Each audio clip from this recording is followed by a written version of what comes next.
Bienvenue dans ce nouveau numéro de Fontaine, l'édition citoyenne. Cette semaine, retour en images sur la grande fête de l'hiver, le carnaval de Fontaine a une nouvelle fois coloré les rues de la ville avec ses plus beaux costumes. Et puis on profite des vacances scolaires pour rendre visite aux différents accueils de loisirs fontainois, des lieux de vie collectifs où il fait bon grandir à son rythme. Enfin, nous ferons le tour des prochains temps forts à Fontaine dans l'agenda.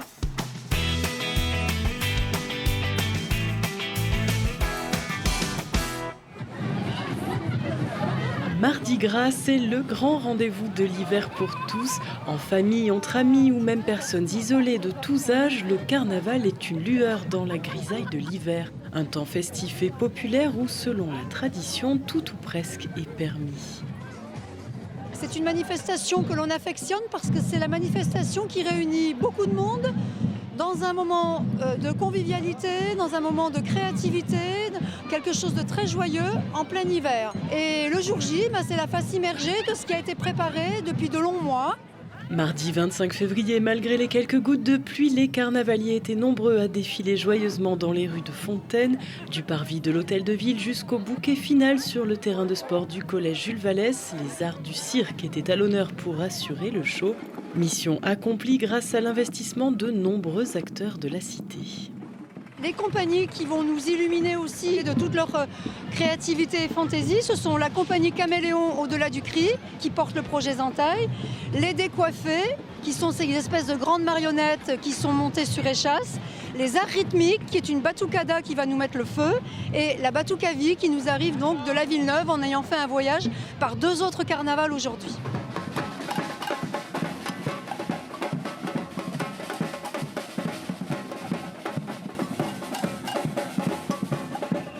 Qu'est-ce que vous avez préparé ?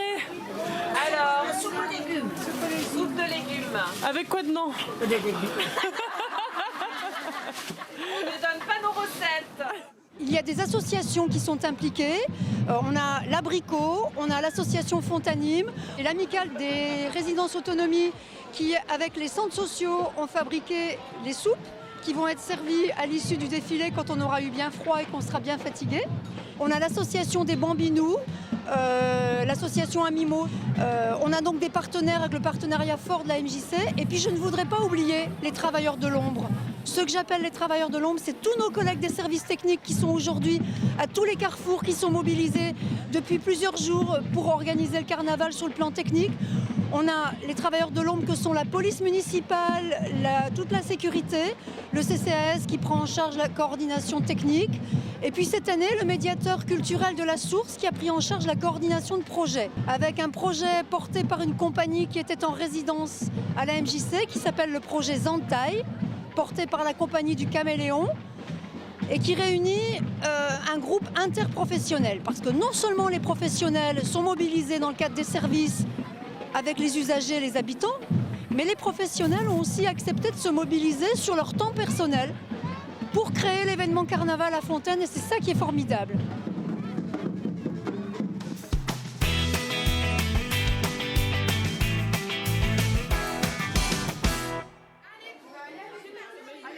Chaque mercredi et ou durant les vacances scolaires, les enfants fontainois investissent les 4 accueils de loisirs de la ville.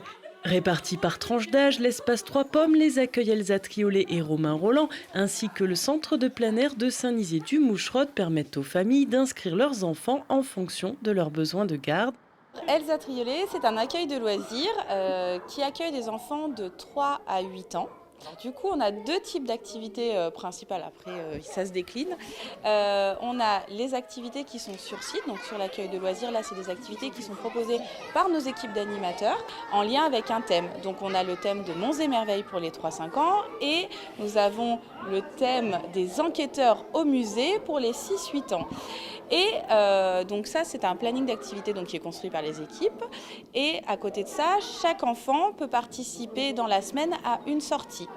Généralement en lien avec le thème ou pas du tout. Là, les enfants qui sont partis faire du trampoline pour un peu profiter et un peu s'amuser entre eux et se défouler. Ces vacances-là, donc les vacances d'hiver, on est sur la thématique des robots. On a monté tout un imaginaire avec les animateurs où tous les jours les robots viennent parler, expliquer leur vie.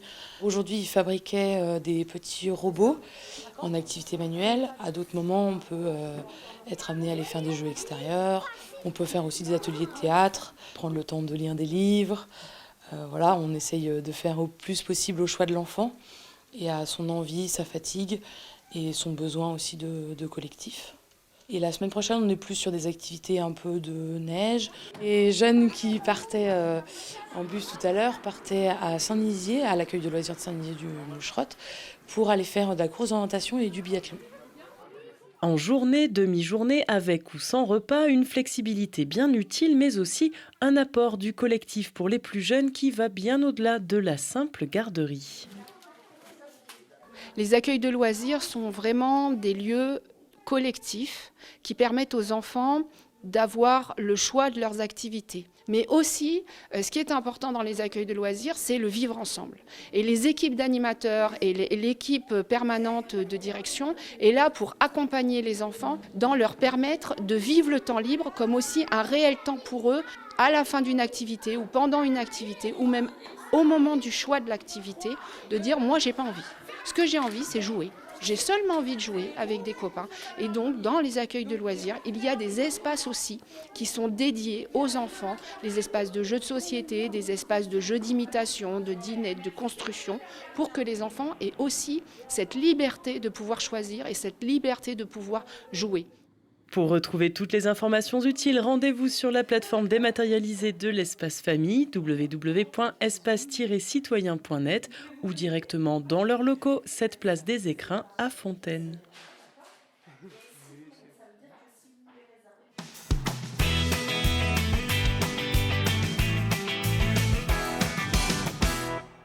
Quand un petit don de soi permet de sauver des vies, mardi 10 mars en Salette Montvine, les bénévoles de la Goutte de Sang fontainoise vous attendent pour une collecte de sang de 16h45 à 19h30. Une bonne action et un bon moyen de lutter contre la peur de l'aiguille.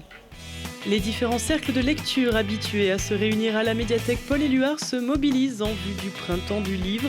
Mercredi 11 mars à 18h, une session spéciale de Parlons Bouquins se déroulera pour les ados, un temps réservé aux 14-18 ans.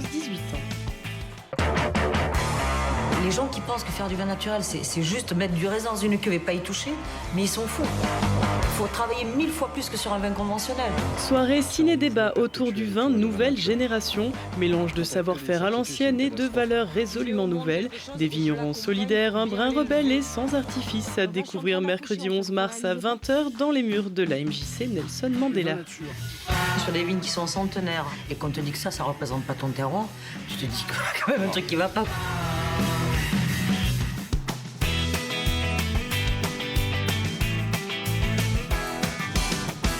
Et on se quitte avec la photo de la semaine.